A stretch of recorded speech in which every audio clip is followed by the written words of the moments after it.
and most likely Itamar Ben Gvir will be the next Minister of Police. Ben Gvir claims that he went through some kind of a conversion treatment. In other words, as you mentioned, Chemda, he spoke already to diplomats and tried to ease the tension.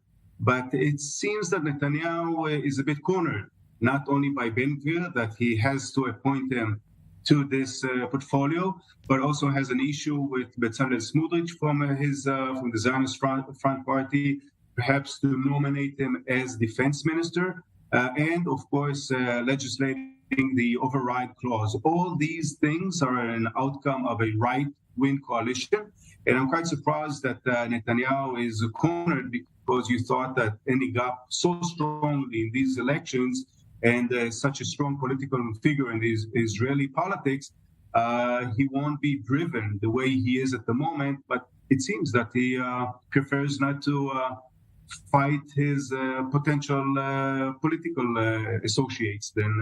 And this is the upcoming events.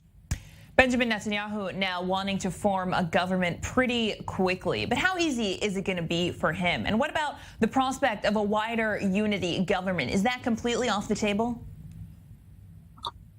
The wide unity government is off the table. The president offered it to both sides, and they declined it immediately. I'm quite surprised. Maybe politically, Benny Gantz should have offered his services to Benjamin Netanyahu. I think it would serve politically not only Netanyahu but Benny Gantz as well. But yes, it looks like Netanyahu is really rushing to form his coalition. And as I mentioned, Chemda, I think that it is puzzling that that Netanyahu, with all his experience, is about to appoint perhaps a defense minister that has the least experience, not only as a defense minister, but also even as a soldier. Bezalel Smotrich served only 18 months in the Israeli army, and bearing in mind that in Israel compulsory service for boys is minimum 3 years, he has other cards to play, but it looks like Netanyahu is really trapped in his own right-wing coalition and prefers not to have internal riots.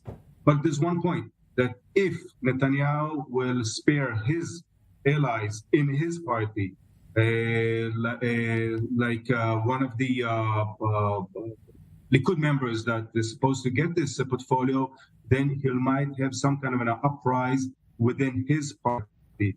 So it seems that his blank is quite short. Anyway, Netanyahu will be criticized for choosing this thing or the other. Well, Itamar Ben Gvir also writing an op-ed this week trying to appeal to the left, appeal to a wider base in Israel, saying that he's actually not as extreme as you might think he is, and that he's not going to enforce religious laws on secular people living in this country. But yesterday, Bezalel Smotrich saying that he's outraged that football matches happen on Saturdays, and that he's upset that these tens of thousands of people do not keep Shabbat, the Jewish holy day, the day of rest of the week. So what can we expect in terms of Israeli society for these individuals who, even within their own party, don't really seem to have a consensus on how they want to bring religion into the government? It's true. I do think that Bezalel Smotrich is a way more hardliner than Itamar Ben Gvir. Itamar Ben Gvir wants to grow in the Israeli politics and maybe is fetching for the mainstream.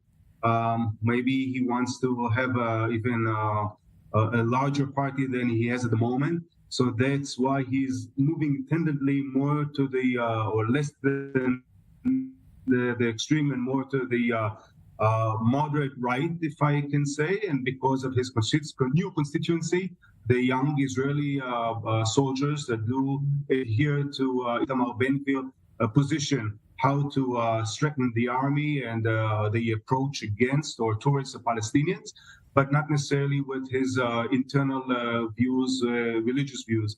With Bezalel Smotrich, the guy that called Netanyahu a liar and a son of a liar, that his days are numbered, either physically or biology, he is a tough cookie, and I think that he will not change his political views.